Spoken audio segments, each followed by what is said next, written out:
Hacetmen'in maşinesi tıkalla. 2020-13 ayınınki Şinkven kaplıgan tök may arlaşman atkan korulla. 60 min koy.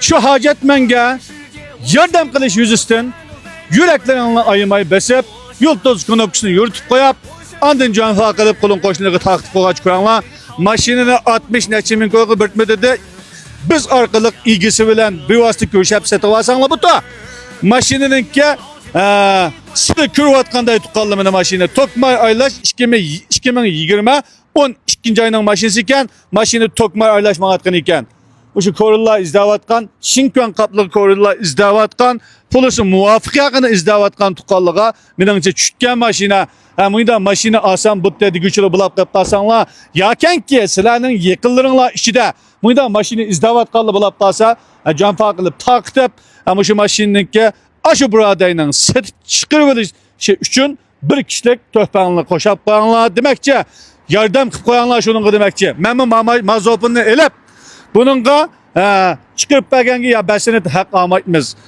Endi ne mi demekçi degende silahının mı şunda bir maşinin onunla bulap ekersanla haksız zopunu takip çıkırıp bitmez tukalla setişinliğe azdır köptür yardım etmez. Onun başka silahınınki deyken bulamtı yaken ki her kanda ikinci kol maşina mıcı seltenet maşincilikinin maşini yığılış ölçümü toşutu desenler rengi kanda oluşidin bununki tipi kanda eleki markası kanda oluşidin kat'i nazar maşini pakiz olan butken her kanda maşini olsa biz yığıvatmız ekersanlı butu tukalla kolluğun barca azizligi etken gap rahmetlilige sınının ma bizning qo'llagan bo'lsanglar sinlimi qo'llagan adam chiqibdi.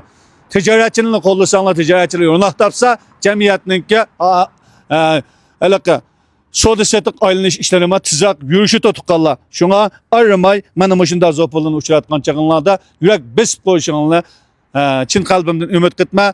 Onundan başka Toyota markalık mayadi bir maşinem battı.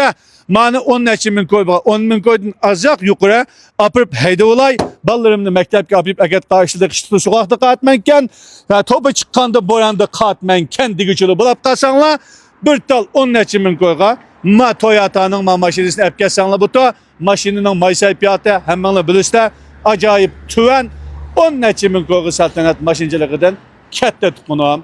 Kinki zopunda görüşürüz. Hoş.